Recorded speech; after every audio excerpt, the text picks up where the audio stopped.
Om Swastiastu. Pada kesempatan kali ini, saya akan menjelaskan materi mengenai Dasa Niyama Brata. Sebelum saya masuk ke materinya, izinkan saya memperkenalkan diri. Nama saya Nimade Gintaranya Sinta Putri, absen 28 dari kelas 12 MIPA 9. Selanjutnya, saya akan masuk ke poin pembahasan Dasa Niyama Brata. Yang pertama itu ada peta konsep, di mana pada bagian ini itu saya akan membahas gambaran mengenai apa saja yang akan dibahas dalam materi Dasa Niyama Brata. Kemudian yang kedua ada pengertian dan bagian. Pada bagian ini itu berisi pengertian dan bagian-bagian dari Dasa Niyama Brata. Yang ketiga itu ada contoh penerapan. Pada bagian ini itu berisi mengenai contoh-contoh penerapan dari setiap bagian Dasa Niyama Brata dalam kehidupan sehari-hari beserta dengan dokumentasinya. Dan yang keempat, itu ada kaitan dengan pembentukan karakter. Pada bagian ini berisi kaitan dan Dasa Niyama Brata dengan pembentukan karakter budi pekerti luhur saat ini dalam bentuk deskripsi. Langsung saja, saya masuk bagian yang pertama, yaitu peta konsep. Dalam ajaran Dasa Niyama Brata ini ada 4 yang akan saya bahas, mulai dari pengertian Dasa Niyama Brata, bagian-bagiannya, di mana bagian-bagiannya itu ada 10, sesuai dengan namanya, yaitu Dasa Niyama Brata. Yang pertama ada Dana, yang kedua Ijya, yang ketiga ada Tapa, yang keempat ada Dhyana, selanjutnya ada Swadhyaya, kemudian ada Upastanigraha, kemudian ada Brata, selanjutnya ada Upawasa, kemudian ada Mona, dan yang terakhir adalah Snana.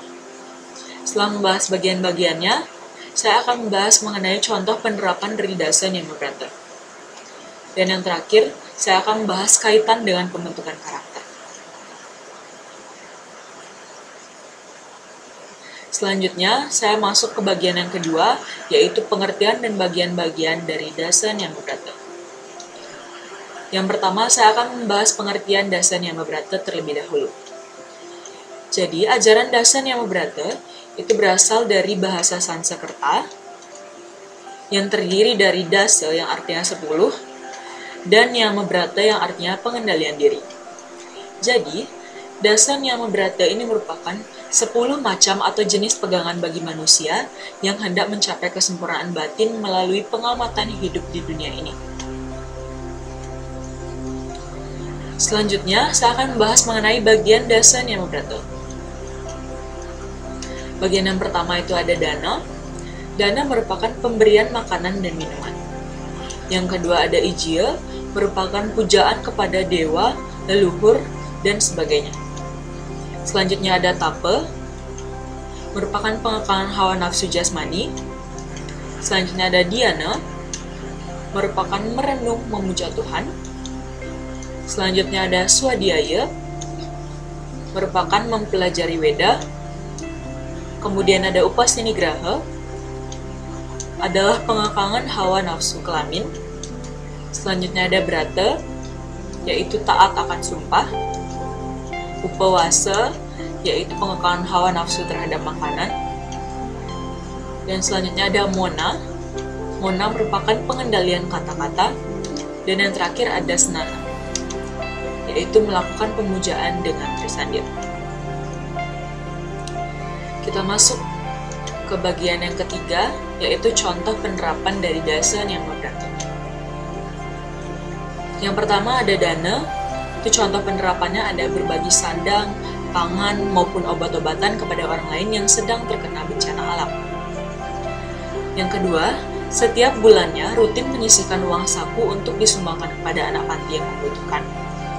Selanjutnya, suka berbagi makanan atau minuman kepada teman yang tidak membawa bekal ke sekolah. Dan yang terakhir ada rutin berdana punya. Gambar di kanan ini merupakan contoh penerapan dari Dana, yaitu rutin untuk melakukan dana punya. Selanjutnya, bagian yang kedua itu ada Ijya. Contoh penerapannya adalah menghaturkan canang setiap hari ataupun soda pada hari-hari tertentu kepada dewa dan juga leluhur sebagai ucapan rasa syukur atas segala yang telah beliau berikan kepada kita. Yang kedua, ada membersihkan tempat suci secara teratur agar tercipta kenyamanan saat bersembahyang. Yang ketiga, ada menyanyikan kidung saat odalan di pura. Dan yang terakhir, ada rajin melakukan trisandia sebanyak 3 kali. Gambar di kanan ini merupakan contoh penerapan dari ijil, yaitu menghaturkan canang setiap hari ataupun soda pada hari-hari tertentu kepada dewa dan juga leluhur sebagai ucapan rasa syukur. Selanjutnya ada tape. Contoh penerapannya itu yang pertama, belajar untuk selalu bersyukur dan hidup sederhana. Yang kedua, mengendalikan perkataan kotor, kasar, maupun kata yang tidak pantas. Dan yang terakhir ada tidak mengadu domba atau memfitnah orang lain. Dimana contoh yang di kanan ini merupakan penerapan dari tape, yaitu belajar untuk selalu bersyukur dan hidup sederhana. Selanjutnya ada dhyana. Contoh-contoh penerapan dari dhyana yang pertama, selalu ingat mengucap syukur saat diberikan rezeki atau anugerah yang melimpah dari Tuhan, maupun saat diberikan musibah. Yang kedua, selalu ingat mempamit ketika akan bepergian. Dan yang ketiga, ada melakukan tape, yoga, ataupun samadhi. Yang terakhir, ada melakukan pemusatan pikiran dengan pranayama. Dimana contoh yang di kanan ini merupakan contoh dari penerapan dhyana, yaitu melakukan tape, yoga, ataupun samadhi. Selanjutnya yang kelima ada swadhyaya. Contoh penerapannya yang pertama, rajin belajar. Yang kedua, selalu menyempatkan diri untuk membaca kitab suci untuk memperdalam ilmu keagamaan, tidak cepat marah ketika diberikan masukan atau saran oleh orang lain, dan tidak malu bertanya kepada orang lain ketika kita sedang kesulitan. Dimana contoh gambar yang di kanan ini merupakan penerapan swadhyaya bagian selalu menyempatkan diri untuk membaca kitab-kitab suci untuk memperdalam ilmu keagamaan. Kitab sucinya itu tidak hanya sekedar Bhagavad Gita. Yang lain juga bisa seperti Sarasa Muscaya atau kitab yang lainnya. Kemudian selanjutnya yang keenam ada Upastanigraha. Contoh penerapannya itu adalah tidak menonton video yang berisi pornografi, tidak berpakaian ketat atau seksi ketika berpergian agar tidak merangsang lawan jenis, tidak melakukan hubungan yang berlebihan dengan lawan jenis, melakukan kegiatan yang positif seperti berolahraga, kursus, masak, dan sebagainya. Yang terakhir ada menghindari berperilaku berlebihan terhadap lawan jenis. Di mana gambar yang di kanan ini merupakan contoh penerapan dari Upastanigraha, yaitu melakukan kegiatan yang positif. Di mana foto yang saya ambil ini adalah contoh orang sedang berolahraga. Bagian yang selanjutnya itu ada brata. Brata ini merupakan contoh penerapannya, yaitu mentaati janji kepada siapa saja agar orang lain tidak kecewa. Dan selanjutnya itu ada upawasa. Contoh penerapannya yang pertama, menghindari makan makanan yang tidak sehat, belajar melakukan tapu brata penyepian saat hari raya Nyepi, mengatur pola makan, serta tidak rakus atau lapar mata saat makan maupun minum. Gambaran di kanan ini merupakan contoh penerapan dari upawasa, yaitu bagian menghindari makan makanan yang tidak sehat. Selanjutnya yang ke-9 ada mona. Contoh penerapan dari mona yang pertama, tidak suka mencaci maki orang. Lalu ada belajar melakukan mona brata saat hari raya Nyepi, dan yang terakhir tidak suka menghina atau mengejek orang lain. Di mana gambar yang di kanan ini merupakan contoh penerapan dari mona, bagian belajar untuk melakukan mona brata atau menerapkan mona brata saat hari raya Nyepi. Dan kita masuk ke bagian yang terakhir, itu ada senana. Contoh penerapannya yang pertama, rajin bersembahyang. Yang kedua, selalu menyempatkan waktu untuk merawat diri, seperti memotong kuku secara rutin, menyikat gigi, mandi dengan air bersih. Dan yang terakhir ada rajin melakukan pranayama untuk menyucikan pikiran. Dimana contoh yang di kanan ini merupakan penerapan dari ajaran senana, yaitu selalu menyempatkan waktu untuk merawat diri. Foto yang saya ambil ini merupakan contoh orang sedang memotong kuku. Selanjutnya saya akan masuk ke bagian yang keempat, yaitu kaitan dengan pembentukan karakter. kaitannya itu adalah Dasan Yamabrata adalah ajaran etika dan moral yang dapat dipergunakan sebagai pegangan bagi manusia untuk mencapai kesempurnaan atau kemuliaan hidup.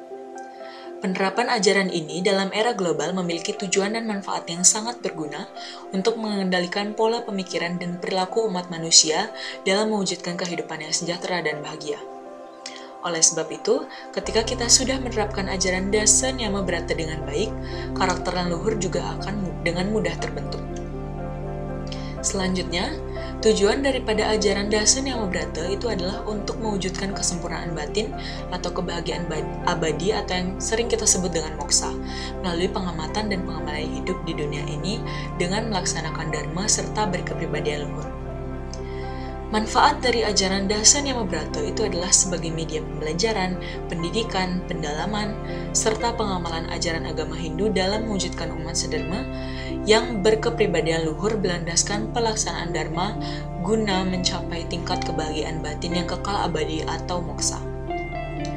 Pelaksanaan dharma berdasarkan ajaran Dasan Yamabrata harus mengikuti setiap bagian dari Dasan Yamabrata tanpa terkecuali.